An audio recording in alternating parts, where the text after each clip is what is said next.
She was born into a life of hardship, orphaned at the age of 4, scarred and nearly blinded by smallpox, and she died at the tender age of 24. She came to Quebec to escape religious persecution, and today she was honored by the Pope.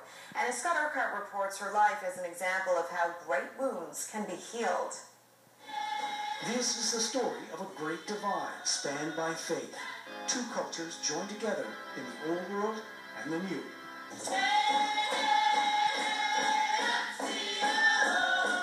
350 years ago, a young Mohawk woman decided to devote her life to God.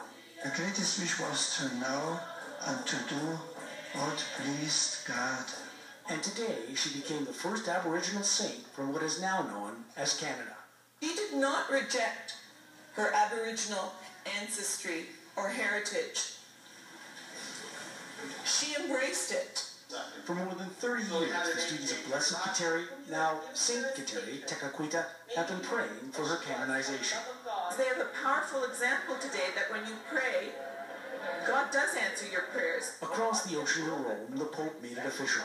The woman who devoted her life to prayer and died at the age of 24 in Kahnawake, Quebec, was named as one of 7 new saints. She was credited with the miracle of saving the life of 12-year-old Jake Finkbonner, a young Mohawk boy from Washington State who nearly died of flesh-eating disease. A miracle that not only bridged the gap between the old world and the new, but between two religious cultures that have often been at odds. Back then, it used to be really hard for Natives, how back in the history and everything, and how she became this and how she wasn't afraid to say she was Native is actually pretty good. It's a pretty big event, being the first First Nations woman Mohawk being brought to the altar as a saint. So it's very proud. And so are all Canadian Catholics who see this saint as one of their own.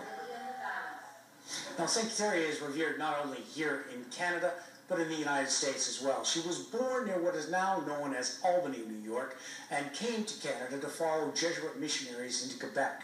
She devoted her life to prayer and healing, and when she died, she was entombed in a marble shrine in the Mohawk settlement of Kahnawake, where she remains today. Okay?